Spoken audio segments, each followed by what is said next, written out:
All right, Kenny's leading the league in information. And Kenny, let's get right to it here. Yoan Moncada, he is the hot name that people are trying to figure out where he's going to go. But explain the complexities that teams are facing here if they make the decision to try to sign this 19-year-old phenom. There are a lot of complexities, Fran, but let's start with the money, because I've been hearing, others in the industry as well, that the bonus could go as high as $40 million to $50 million. Well, I started thinking about that, and I talked to a couple of people over the weekend, and one GM said to me, man, that's a ridiculous amount of money for a guy who's 19, who may need some time in the minors, probably will need some time in the minors, and then you've got to pay his salaries on top of that. Remember, that's just the bonus, the $40 million. Then you pay the 100% tax for the penalty. That's another $40 million. And then we're talking about arbitration salaries that could go up to about, I don't know, $25 million with inflation, assuming this guy is good, and you'd better hope he is good if you're paying that much money. So if you do the math quickly, you add all that together. $40 million for the bonus, $40 million for the penalty, $25 million for the arbitration years. I'm not even including the $1.5 million or so for the 0 to 3 years. We're talking about $105 million for 6 years. It's before the guy would hit free agency. That's $17.5 million a year. That is superstar money, right? That is huge money. This guy is unproven. We don't know exactly what he's going to be. If he indeed proves, as some scouts project, to be some kind of offensive combination of Robinson Cano and Mike Trout, okay, you pay $17.5 million a year for that. But at the same time, it's a huge amount of money, a huge risk, which is why some people in the sport believe the bonus ultimately will be closer to $20 million to $30 million than $40.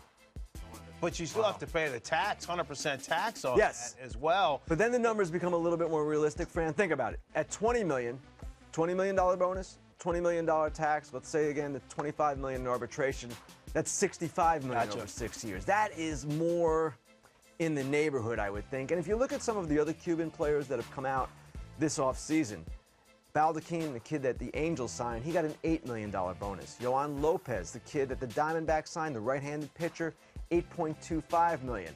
Is Moncada 4 times better than those guys? I tend to doubt it. So maybe the number will be less gaudy. Can we get different video from Moncada, please? You're unbelievable. Ken, how soon are we going to see Harold is a movie critic. That's all he is now. Critiquing video here, critiquing 50 Shades of Grey there. How soon are we going to see Moncada?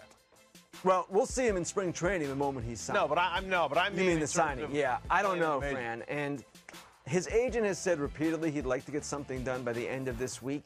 And the reason for that is he wants the kid in camp. But at the same time, this is a complex negotiation, and I don't know if it will happen quite that quickly. You know, Ken, it's real interesting how you laid out the money moving forward, because it plays true based on what we've seen. At 19, though, a lot of people are saying he's got to go to the minor leagues. But I look at it this way. If he is at that superstar status and level, Trout got to the big leagues at 19. We saw Harper do it. I played with Ken Griffey Jr., Al Kaline. You can go through the years. There's been guys that have done that. I just look at it this way. I think his level he's playing at right now is higher than anybody's high school baseball. And those guys jump to the big leagues. So I'm not saying that he can't get to the big leagues right away at 19. I think he can if he's everything they're saying he is. That's a fair point, Harold. He's going to need some time in the minors because, like a lot of the Cuban players that come over, he hasn't played in a while.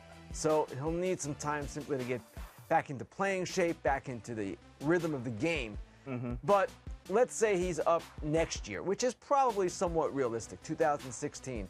All of those numbers I talked about still apply. You're just getting him earlier. So it's, again, a huge amount of money we're talking about for a guy that we haven't seen, that we don't know what he's going to be. And granted, most of the Cuban players, at least a healthy percentage, have proven to be quite successful. Going back to Puig and Abreu, Cespedes, of course, the entire group. At the same time, he's younger than that entire group, and he is less seasoned.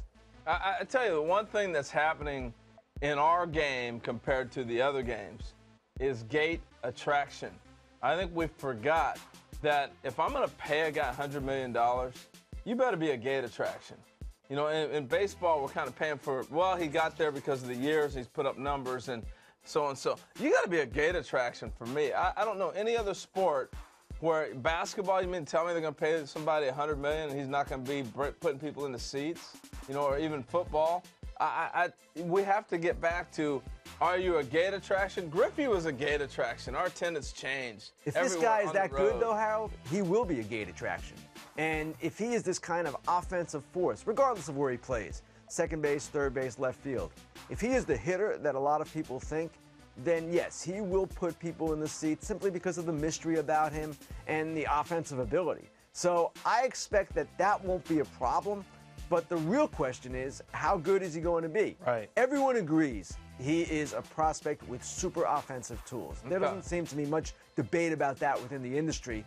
But the question is, what is exactly that ceiling? I'd give him $100 million. I'm making up. He got away from Moby Dick, and he was able to break through. Well, remember, he's not getting the entire 100. Part of that's the penalty. But you're right. The story there. I'm telling you. Let's move on. You wrote a story on FoxSports.com about a couple of relievers who are still available on the free agent market, and it's really not that much of a surprise in at least one of the cases in Rafael Soriano. Right, and the two guys we're talking about are Soriano and Francisco Rodriguez, both of whom are represented by Scott Boras. And I wrote in this story that two things I've learned in more than a quarter century as a baseball writer. One, never to say a game is over or a series is over until it's actually over. And two, never to bet against Scott Boras getting big money for his clients. Most of the time, not always, but most of the time, he comes through, especially with the bigger names.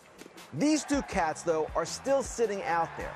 And what's interesting to me is while both are older, Rodriguez is 33, Soriano 35, and both had tough second halves last season, there have been a number of setup types, Pat Neshek, Luke Gregerson, Zach Duke, who have signed multi-year deals for pretty good money, and I'm not sure K-Rod and Soriano are going to be at that level. So it's going to be really interesting to see what they command, who they command it from, and where ultimately they prove to be in the salary structure going forward.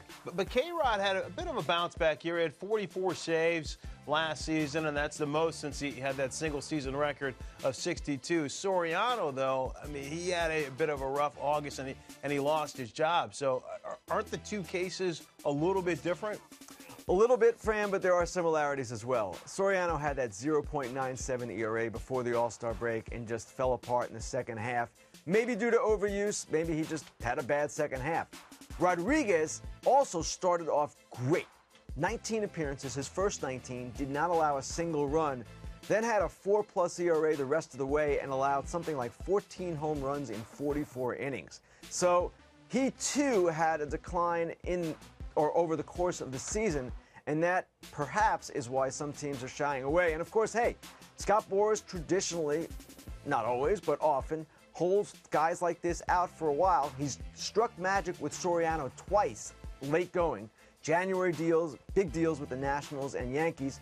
Obviously, Soriano is older now. It's a different picture. But at the same time, it's getting late, and these guys are still unsigned.